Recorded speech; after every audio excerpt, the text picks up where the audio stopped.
Sige, sige, Cinderella, laban pa. Hindi ka naman obra sa akin. Ganon, Mami Negra, yabang mo, ha?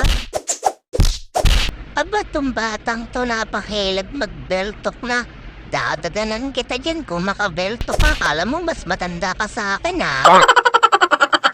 Sige, isa pa. Mambelto ka pa dyan, mayayari ka na talaga sa akin. Sige. Ano, wala talagang galang tumpatong to.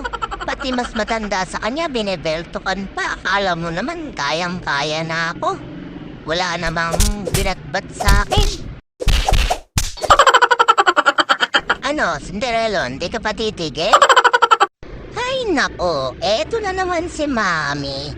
Nangungulit na naman, nanggigigil na naman ng kawawang nilalang na pusa na katulad ko. Nakakainis.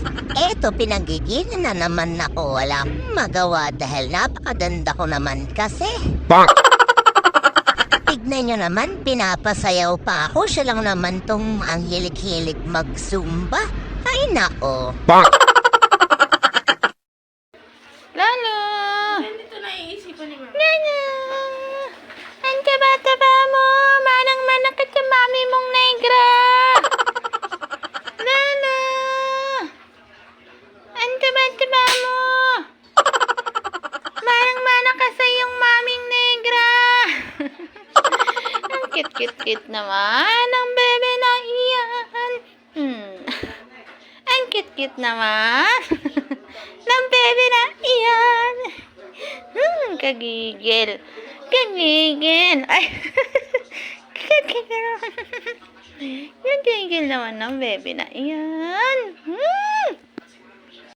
Ay, Ate Dibon, ang dami mong binibilang dyan eh. Pengi ako Pengi ako 5 lang ha, Ate Dibon.